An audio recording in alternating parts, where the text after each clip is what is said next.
Welcome back to the final segment of today's program. I'm your host, Ray Guo. We will continue our conversation with Mr. Simon Chang, who is a professional photographer from Taiwan, but currently lives in Prague. And Simon, you mentioned in the previous segment about writing scripts. Right. And you would like to be the director for feature film in the near future.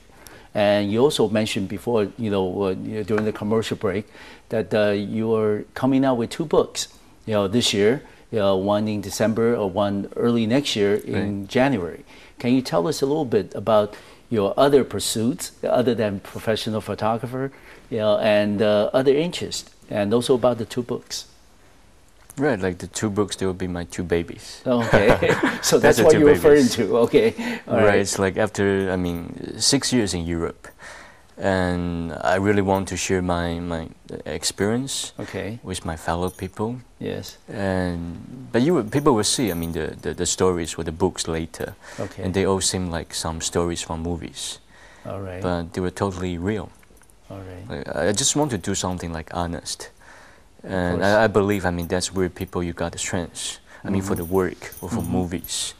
And yeah, I just try to digest all the experience, what happened in last 6 years, and put it into pictures, and in the end would be like a book form. Yeah, and maybe later. I'm still writing my script. Okay. But I'm looking for the sponsors. Okay. Okay. And this is certainly an area to reach out to more potential readers from our program. And also, you mentioned that you did a number of shoots when you were in Taipei this time. Right. 12 people in particular from the different walks of life in Taiwan, each representing a different industry or area. Can you share with us that experience? About working with these 12 people. They're all very established, well-known, in our society here. And was it a difficult, enjoyable, or is it a memorable experience for you? If I may ask the camera here to zoom in on these, recent works by Mr. Simon Chang, shooting these 12 people representing the different professions in Taiwan, including a director like Cai Mingliang, and also here in the 代理人 or like okay. Wu Xingguo, or Lin Shouwei 老师. Okay, good. A well-known dancer. Yes. Tao Jingying. Oh, okay. Right, TV show host. Yes. Okay. How was that experience like? It was fantastic. It's like, actually, I didn't have planned to come back to Taiwan until I got their email. Oh, and actually they invited me back. Okay, just to do this project. Right, and I really enjoy it. It's like they're all great people. Yes, of course. And I just used my own, the same, again, my own approach. Okay. And I was photographing them as if they're my new friends I just met. Okay. And I'm not doing something like typical commercial stuff. No.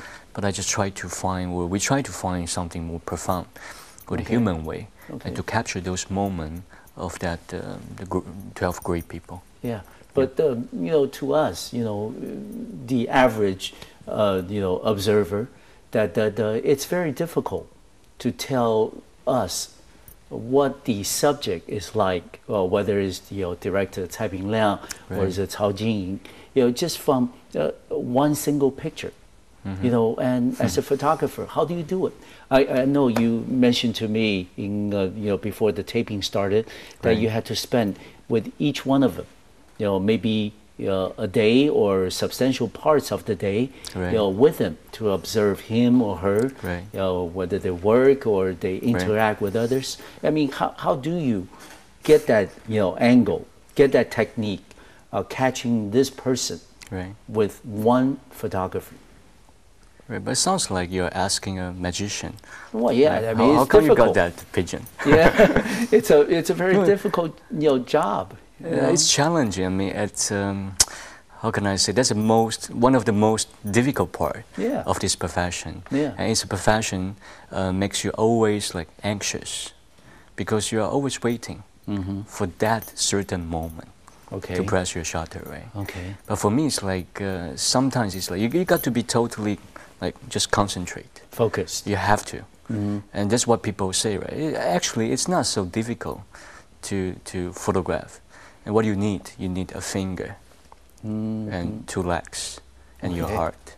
Yeah. And that's it. And you got to put this, your finger, your heart, and your legs all together. Okay, but let me ask you though, what happens after one day of spending the time with certain subject, and you come out with 100 pictures, but you're not happy with any one of them? What do you do? I go to the bar and get myself totally drunk. No, I mean, probably doesn't happen with you very much, but in case it does, I mean, do you ask for another, time, another shooting session with this person? For the commercial assignment, I got to, to try my very best to make sure, like, the job will be done nicely. Yeah, just one nicely. shoot. Yes. Yeah, it's like you got to finish the assignment in such a limited time. Yes. Back to my own projects. Yeah. It's like sometimes I went for the shoot, right? And I wasn't in a good condition, right? Maybe I was tired. Yeah. And then I wasn't there. Sometimes, but physically I was there. Okay. With some problems from the people I was photographing. Okay. Right. So I went back to my own personal space, and I'm gonna write down like what happened today. Okay. And it's kind of spiritual thing. It's like you got to go back and reflect. Yeah, on things. you got to prepare yourself. Like you have to be calm, and then you go to meet those people. And the people, they're smart. Of course. It's like I wouldn't say you're dealing with a tiger, and they smell. If you got you got your own fear. Okay. Or if you're not in good condition, good shape. Okay. And they feel that immediately. Okay. And the pictures, they won't be nice. Okay. Yeah. And we're very fortunate here at the Macroview Television, because you have been a part-time correspondent with the Macroview Television. Can you share with us that experience? The kinds of work and projects that you've done for the channel. Yeah, I did one clip, like news clip. Okay. And it was a Taiwan puppet theater. Oh, okay. From Taiwan. Okay, visiting Prague. Right. Okay. And they made a show. And the show was fantastic. Okay. Lots of my Czech friends, they were there as well. And I was interviewing the people, like mainly the Czech people, like how did they feel, like from the show. And to be honest, I checked the clip once more yesterday. Okay, good. Right, it's like I was interviewing one little boy. Okay. And he was mentioning, it's like, oh, I never saw something like this. I mean, wholeheartedly. Okay. Right, and I remember it was a fantastic night. It's like I saw my fellow people, like some other artists, came all the way from Taiwan to Europe, and they were presenting, our, culture. I mean, to the European people. Of course. And that's the moment I feel like I'm a bridge again.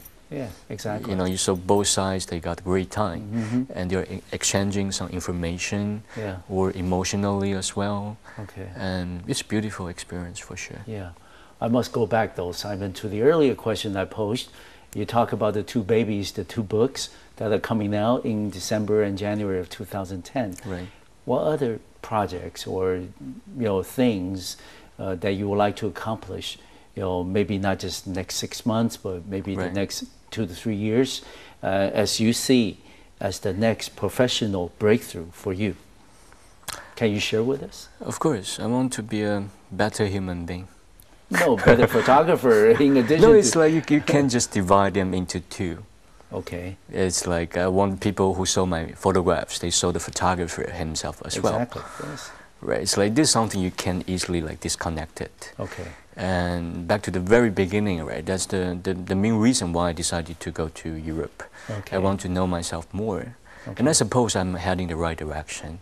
But that's something, I mean, it's a lifetime process. Okay. And it never stops. Right, and I really appreciate my families. They just offered me great support. And for example, this time I went back to Taipei, I didn't tell my mom.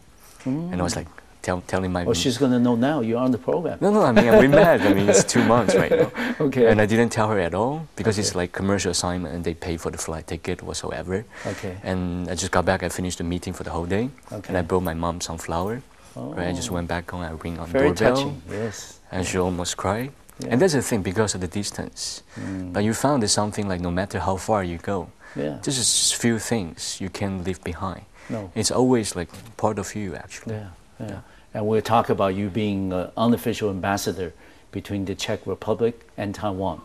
Do you think that you're going to see, or you're going to try to incorporate more of Taiwan in your works in the future?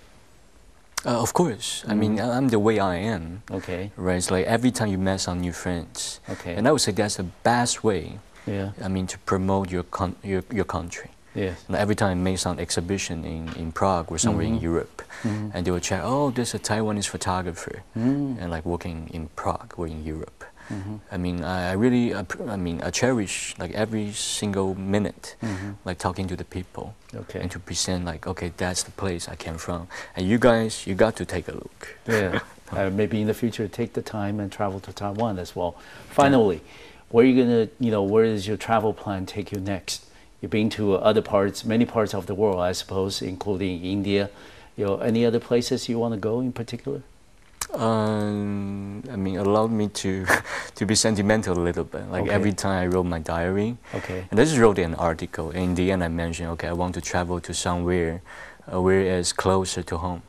Okay, all right. I mean, emotionally, but I'm always there. Okay. Right, and but I mean, back to your question, so I'm going to Berlin in November. I'm showing some documentary film over there. Good. Or I plan to go back to India. Yeah, but definitely come back to Taiwan more often. I would love to. It's certainly been a pleasure, Simon, to have you on the program today. Thank you for having me here. I hope in the future our channel, Microview Television, will get a chance to work with you again. Yeah, thank you. I want to thank the audience, viewers at home for watching our program. I'll see you next time on Microview Television. Thank you.